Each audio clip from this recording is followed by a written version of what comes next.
ఇంటర్వ్యూలో మామూలుగా ఓపెన్‌గా మాట్లాడేవాళ్ళా శోభన్ బాబు గారు, ఇంటర్వ్యూలు కృష్ణ సోమబాబు గారు? గారు ఇచ్చేవాళ్ళు. ఆ! అంటే శోభన్ బాబు గారికి ఒక అలవాటు ఉండేది. ఆ! ఆయన డైరెక్ట్‌గా చెప్పేవాడు కాదు. ఓహో! ఆన్సర్‌లు రాసి ఇచ్చేవాడు. ఓహ్! ఇంటర్వ్యూకి ఆయనే రాసిచ్చేవాళ్ళు స్వహస్తాలతో. మనం క్వెషన్ పేపర్ ఇస్తే ఆయన ఆన్సర్‌లు 2, 3 రోజులు టైం తీసుకొని రాసి ఇచ్చేవాళ్ళు. ఆహా! చాలా కాలం పాటు జ్యోతిచిత్రంలో ఆ లైబ్రరీలో ఆయన హ్యాండ్ రైటింగ్‌తో రాసిన క్వెషన్ అండ్ ఆన్సర్స్ ఉండేది. ఓహో! ఎందుకు అంటే మాట్లాడేటప్పుడు మాకు మాట పొరపాటు దొర్లుతుంది. హ్మ్. ఉద్దేశపూర్వకంగా కాదు. ఒక ఫ్లోలో ఒక మాట వస్తుంది. అవును. అది ఎదుటి వాళ్ళు ఎలా హర్ట్ అవుతారో తెలీదు. అంటే ఈ సోషల్ మీడియా ఎఫెక్ట్ ఆయన అప్పట్లోనే ఎక్స్‌పెక్ట్ చేసాడాయన. వామ్మో! బహుశా ఇప్పుడు ఈ సోషల్ మీడియాలో ఆయన ఎలాంటి ఆన్సర్‌లు ఇచ్చేవాడో మనకు తెలీదు గానీ, ఆ! అంత కాలిక్యులేటెడ్‌గా, అంత ప్రిపేర్డ్‌గా ఉండేవాడాయన. ఆ! అలా రాసిచ్చేవాడాయన వావ్! ఆన్సర్‌లు. ఆ! ఆ తర్వాత అలా రాసిచ్చిన వ్యక్తి పవన్ కళ్యాణ్ గారు. అవునా? ఆ!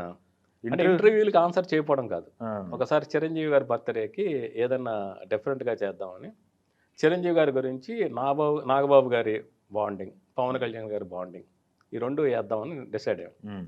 నాగబాబు గారిది వినాయకరావు గారని జర్నలిస్ట్ చేశారు. హ్మ్. పవన్ కళ్యాణ్ గారితో నాకు కొంచెం అప్పుడు బాగా పరిచయం ఉంది. హ్మ్. నేనెళ్లి అడిగా. హ్మ్. "అన్నయ్య గురించి నేను ఇలా మాట్లాడలేను. హ్మ్.